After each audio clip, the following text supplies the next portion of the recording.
Hello दोस्तों, एके info का YouTube channel में आप सबका स्वागत है। दोस्तों, आज का जो क्लास रहने वाला है वो रहने वाला कॉलिंग सेंसर के ऊपर। हम जो कॉलिंग सेंसर आपको बता रही है आपका सैमसंग के मोबाइल के बारे में बता रहे हैं, जिसमें कि आपका चाइनीज मोबाइल का अलग होता है, सैमसंग का अलग होता है, बाकी और सारे कंपनी उसका सर्किट अलग अलग होता है। इस चीज़ का आप ध्यान रखिए। मैं जो अभी आप बता रहा हूँ वो सैमसंग का A50 में मॉडल में ही काम करेगा। और इसमें क्या सर्किट होने वाला है, बहुत से ऐसे अपने इस कॉलिंग सेंसर के बारे में जानते होंगे। तो दोस्तों, इसमें क्या होता है, जैसे आप कॉलिंग करते हैं तो इसमें आपका स्क्रीन का लाइट बंद हो जाता है ऑटोमेटिक, और आपका कॉल कट करने का ऑप्शन नहीं रहता है। तो कई बार आप फोर्स से स्टार्ट करते हैं, कई बार आपको उधर से बोलते हैं सामने वाले की तरफ से कॉल कट कीजिए। तो ऐसा कॉलिंग सेंसर के बारे में आपको आज मैं बताने वाला हूं। तो दोस्तों, आपको उम्मीद करता हूं इस वीडियो से काफ़ी अच्छी चीज़ सीखने को मिलेगा। तो आप इस वीडियो पे देखते रहें और हम इस वीडियो को स्टार्ट करते हैं।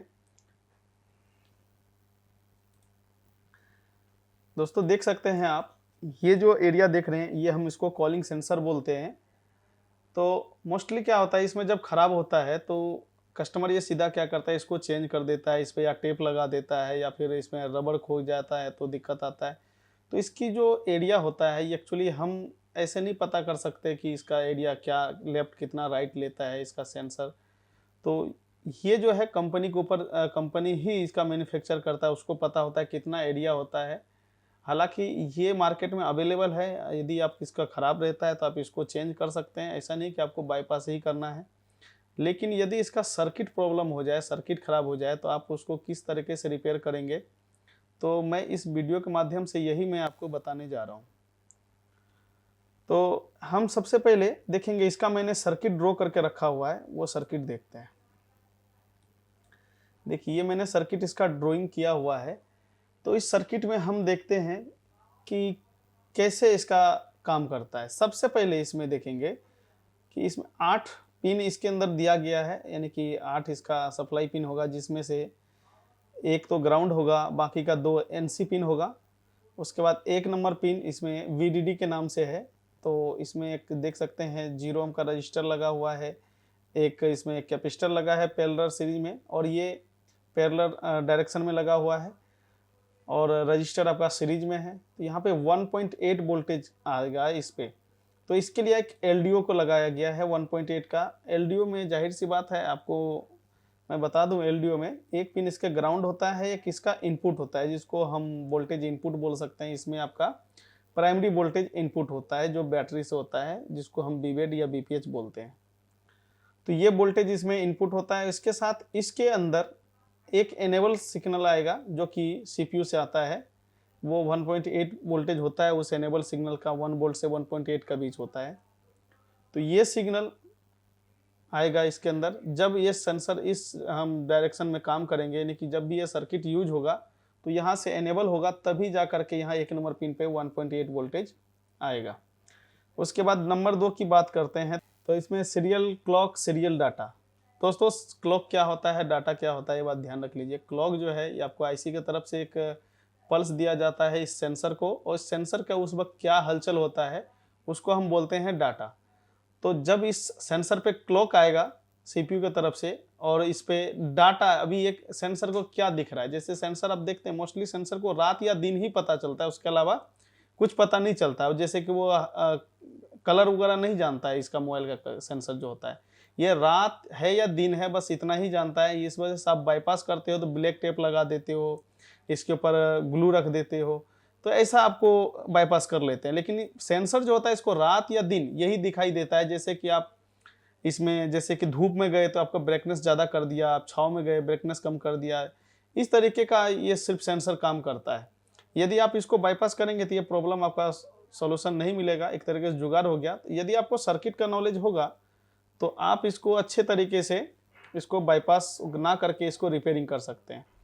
तो इसमें देखेंगे क्लॉक और डाटा के लाइन में आपको 2 रजिस्टर मिलेगा। ये पुल अप रजिस्टर हम इसको बोल सकते हैं, क्योंकि इस पे देख सकते हैं एक बाहर से पीएम से 1.8 का इसमें सप्लाई दिया जाएगा। उसके बाद ये लाइन जो है सीपीयू से जुड़ेगा। एक तरीके के बोल सकते हैं एक प्रोटोकॉल लाइन होता है ये, जिसको हम I2C के माध्यम से भी जानते हैं, I2C लाइन है। और ये INT होता है इसका, इसका डबल वेरिफिकेशन लाइन होता है। तो इसमें भी देखेंगे तो एक रजिस्टर सीरीज में लग करके, जिसमें कि एक एलडीओ से 1.8 वोल्टेज दिया गया है इस लाइन पे, और यहाँ से यही वाली लाइन सीपीयू में ही जा रहा है। तो इसमें सबसे ज़्यादा प्रॉब्लम होने वाली लाइन कौन सी है? इसमें हम सबसे ज़्यादा जो दिक्कत आता है दोस्तों, सबसे ज़्यादा जो मैं बात करूं दिक्कत आपको आने वाला लाइन है, वो है आपका पिन नंबर 4। इसमें सबसे ज़्यादा दिक्कत आता है क्योंकि ये सबसे ज़्यादा वोल्टेज वाली लाइन होता है, और यही लाइन जो होता है आपका ब्रेकनेस कंट्रोल भी करता है, यही वाला लाइन। तो ये वाला लाइन भी देखेंगे एक एलडीओ से आता है। यदि इसमें दोस्तों, यदि आपका कितने आईसी का इसमें काम होता है, एक सीपीयू है, पावर है, पीएमआई है, यदि आपको एक भी एलडीओ को बीपीएच वोल्टेज नहीं मिलता है, तब फिर भी आपका ये सेंसर काम नहीं करेगा। लेकिन डायरेक्ट इसमें जो दुकानदार होते हैं, दुकानदार भाई होते हैं, उसमें क्या करते हैं कि ये सेंसर डायरेक्ट चेंज कर देते हैं, जो कि आपको सेंसर चेंज कर दिया, इस पर रबर लगा दिया। ऐसे करने से प्रॉब्लम यदि सॉल्व आपका नहीं होता है, तो आप इस सर्किट को इस तरीके से ज़रूर रीड करें। दोस्तों ये एलडीओ जो बता दूं मैं आपको, ये कैसे चेकिंग करेंगे एलडीओ का, इसका मैं बता देता हूं आपको। सबसे पहले आपको मल्टीमीटर को बजर मोड पर रखना है। उसके बाद यहाँ पे देखेंगे तो आपको एक बार इसका ग्राउंड मिलेगा, एक पिन, और दूसरा इसका आउटपुट मिलेगा, एक इनपुट मिलेगा, उसके बाद एक एनेबल मिलेगा। तो यहाँ पे आपको ग्राउंड से बाकी का 3 पिन बीप नहीं देना चाहिए। पहला तो ये तरीका ध्यान में रखना है आपको, और सिर्फ ग्राउंड से ही नहीं, कोई भी पिन किसी से बीप नहीं देना चाहिए, इस बात का ध्यान रखेंगे। बाकी का 3 पिन पे जीआर आना चाहिए आपका, एक पे तो ग्राउंड है। इसमें आप यदि किसी का जीआर नहीं आता है तो आप समझ सकते हैं वो लाइन ओपन होगा। तो इस कंडीशन में आप उस लाइन को ट्रेस करेंगे। दोस्तों आजकल का जो रिपेयरिंग है उसमें सबसे ज़्यादा जो है ट्रेसिंग और फॉल्ट फाइंडिंग का ही नॉलेज आपके पास होना चाहिए, तो आपको बहुत बेहतरीन काम कर पाएंगे। तो यहाँ पे आप ऐसा नहीं कि डायरेक्ट एक कॉलिंग सेंसर खराब है उसको हमने चेंज कर दिया, पावर ऐसी खराब है उसको चेंज कर दिया, ऐसा नहीं होता। आपको पूरा एक सर्किट का नॉलेज होना चाहिए। तो देख सकते हैं इसमें ये एक और एलडीओ लगा हुआ है। ये एलडीओ भी देख सकते हैं सीपीयू से एनेबल मिल रहा है, एक आउटपुट लाइन है, एक इनपुट लाइन है। तकरीबन इस एलडीओ का भी वही चेकिंग होगा, और इसमें एक तीसरा एलडीओ भी लगा हुआ है, इसमें भी आपका सेम उसी प्रकार से चेकिंग होगा। लेकिन वोल्टेज इसका आउटपुट में सबका अलग अलग है, तो वो आप उसको चेक कर सकते हैं। दोस्तों रही बात इसको बोर्ड पे कहाँ पे दिखाई देगा, तो मैं आपको बता दूं, ये जो देख रहे हैं ये मॉडल है A505, ये सेंसर लगा हुआ है। इसके बाद इसके जो एलडीओ था वो यहाँ पे देखेंगे एलडीओ लगा हुआ है। ये इसमें 2 एलडीओ यहाँ के इसके लगा हुआ है। तो ये एलडीओ यदि इसका ख़राब हो जाता है तो जाहिर सी बात है आपको इस सेंसर में दिक्कत करेगा। तो दोस्तों मेरा वीडियो बनाने का मकसद ये है कि जैसे कि आपका सेंसर दिक्कत करता है, तो आप इस सेंसर को रिपेयर करने से पहले एक बार इस सर्किट को ज़रूर चेक कर लें। आपको इस सर्किट पता चल जाएगा कि इसमें आपका सेंसर ख़राब है या सर्किट ख़राब है या फिर एलडीओ ख़राब है। तो दोस्तों इसको यदि हम इसमें डायग्राम में आगे देखा जाए तो कैसे इसको बीटमैप के थ्रू हम चेक कर पाएंगे, तो ये भी मैं आपको अभी दिखा रहा हूँ। तो इसके लिए हम बोर्नियो में जाएंगे, यहाँ पे बीटमैप को ओपन करना है, और यहाँ सैमसंग, इसमें देख सकते हैं यही वाला लाइन, यही वाला हम सेंसर की बात कर रहे हैं। तो यहाँ पे हम इसको क्लिक करते हैं। आप यहाँ से लाइनिंग को ऑन कर लीजिए, तो इसमें आपको साफ दिखाई दे रहा होगा कि यहाँ से एक लाइन निकल करके एक यहाँ कंपोनेंट लगा हुआ है। और ये कंपोनेंट कौन सा है, तो हम यहाँ पे इसको जूम करके देखते हैं। तो इसमें एक कैपेसिटर लगा हुआ है। कैपेसिटर लग करके देख सकते हैं ये एलडीओ पे लगा हुआ है, और ये लाइन देखते हैं,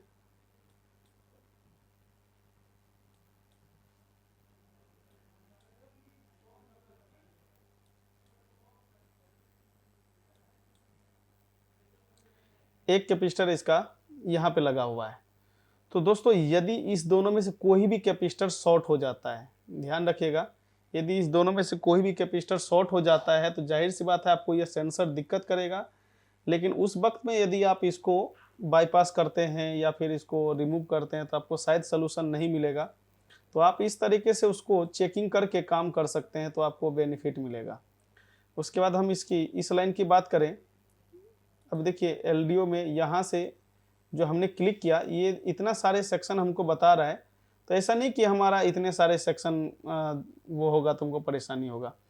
ये एक प्राइमरी लाइन होता है, ये आपस में सब जुड़े हुए होते हैं। इसमें दोस्तों यदि एक भी कैपेसिटर खराब हुआ तो इसमें इस वक्त सेंसर का दिक्कत नहीं होगा, आपका फ़ोन ही ऑन नहीं होगा यदि यहाँ पे ये लाइन दिक्कत हुआ तो यदि आपका फ़ोन कभी शॉर्टिंग वगैरह में होता है तो आप इस एलडीओ को भी चेक कर सकते हैं। तो इसमें हम बात करते हैं अब इस वाली लाइन की। यहाँ पे देखते हैं ये वाली लाइन जो है हमारा सीरियल क्लॉक है, ये सीरियल क्लॉक की लाइन है। इसमें मैंने आपको बताया था कि ये आपको एक पुल अप रजिस्टर ज़रूर मिलेगा इसके अंदर। और यहाँ पे ध्यान दीजिए कि ये सीपीयू में एक तरफ जाता है, मैंने आपको बताया था ये सीपीयू में जाएगा। और इसके लाइन में यहाँ पे मैं जूम करके आपको दिखाता हूँ। यदि आप बिटमैप चलाना जानते हैं तो आपको ट्रेसिंग थोड़ा आसान हो जाएगा। देख सकते हैं यहाँ पे एक रजिस्टर लगा हुआ है, यह सीरीज में है। अब यहाँ पे हम क्लिक करते हैं, ध्यान रखिएगा ये वाली लाइन पे हमारा 1.8 वोल्टेज आएगा, ये वाला लाइन पे हमारा 1.8 वोल्टेज आएगा। तो इसमें जहाँ जहाँ पे भी 1.8 वोल्टेज जाएगा ये आपको बता देगा। तो यहाँ पे देख सकते हैं वापिस इसमें भी 1.8 जा रहा है, क्योंकि ये 1.8 की लाइन है। ये आपको जहाँ जहाँ 1.8 लाइन जाएगा वहाँ वहाँ आपको बताएगा। और यहाँ पे देख सकते हैं 1.8 का एक यहाँ पे इसको एलडीओ लगाया गया है। ये हमारा तीसरा एलडीओ है जो कि 1.8 बना रहा है। और दोस्तों यदि कोई आपका सस्ता मोबाइल होता है, जैसे कि आप बहुत से चाइनीज मॉडल में लेते हैं, सस्ता हैंडसेट होता है, तो उसमें आपका ये 1.8 जो वोल्टेज होता है वो पावर से डायरेक्टली आएगा। यदि वो थोड़ा महंगा कॉस्टली मोबाइल है तो उसमें क्या करते हैं, ज़्यादातर एलडीओ लगा करके रखता है ताकि कि पावर ऐसी पे ज़्यादा लोड ना पड़े। तो अभी हम इसकी ये वाली लाइन को ट्रेस करते हैं। ये वाली लाइन जो है ये बीडीडी लाइन है। मैंने बताया था बीडीडी लाइन जो है ये आपका यहाँ पे देखिए, मैं आपको बताया था बीडीडी लाइन में जो है 1.8 वोल्टेज का होगा। तो जाहिर सी बात है कि एलडीओ यहाँ पे लगा हुआ है तो इस एलडीओ में ही जाएगा। ध्यान रखिएगा ये 1.8 आपको इस एलडीओ में भी ही जाएगा। इस पर यदि हम क्लिक करते हैं तो देख सकते हैं हमारा यहाँ पे इस एलडीओ पे जाता हुआ दिख रहा है। दोस्तों यदि इसमें से कोई भी एक कैपेसिटर या सीरीज वाला एक भी रजिस्टर ओपन हो जाता है तब फिर भी आपको ये सेंसर दिक्कत करेगा। तो मैं चाहता हूँ कि आप यदि डायरेक्टली सेंसर पे काम ना करके पहले ये सर्किट को देखें। सर्किट में यदि कोई कंपोनेंट खराब है तो उसको पहले आप रिप्लेस करें या चेंज कीजिए, उसको रिपेयर करने का कोशिश कीजिए लाइन को, यदि लाइन ओपन है तो तब जाकर के आप उसको सेंसर पे डायरेक्टली काम कर सकते हैं। यदि हम इस लाइन की बात करें तो यहाँ से हमको ये बताएगा कि इसका ट्रैक कहाँ कहाँ जा रहा है। देखिए एक लाइन सीपीयू में जा रहा है। इसकी अगली लाइन की बात करूँ मैं, यहाँ पर आ रहा है। यदि हम यहाँ से करें क्लिक करें तो यानी कि एक यदि आप बीटमैप चलाना जानते हैं तो आपको ट्रेसिंग काफ़ी आसान हो जाएगा इस तरीके से चेकिंग करने से। दोस्तों यदि हम ये समझते हैं कि यदि हमारा सेंसर काम नहीं करता है तो हमको सबसे पहला चीज़ जो है वो क्या करना है। सबसे पहला चीज़ जो सबसे ज़्यादा वोल्टेज वाली लाइन होता है, सबसे पहले आपको वो ट्रेस करना है। यदि वो लाइन ठीक है तो उसका आपको सीरियल डाटा क्लॉक की लाइन चेक करना है। यदि ये सब चीज़ आपका ठीक है तो जाहिर सी बात है आपका वो सेंसर में ज़्यादा खराबी हो सकता है। लेकिन मैं आपको बता दूं सेंसर ज़्यादातर ख़राब नहीं होता है। यदि उसका रबर वगैरह इधर उधर मिस हो गया या कोई कंपोनेंट मिसिंग हो गया, कोई सील उतारने में दिक्कत कर दिया तो ही वो सेंसर में दिक्कत आता है। तो दोस्तों बीटमैप डायग्राम और इसका लेआउट पढ़ना आपको 100% आना चाहिए। दोस्तों यदि आपको बीटमैप चलाने में या फिर डायग्राम चलाने में या फिर डायग्राम रीड करने में आपको परेशानी है तो आप हमारा क्लास को ज्वाइन कर सकते हैं। दोस्तों उम्मीद करता हूं कि आपको ये वीडियो पसंद आया होगा। मिलते हैं आपसे नेक्स्ट वीडियो में नेक्स्ट टॉपिक के साथ। Thank you.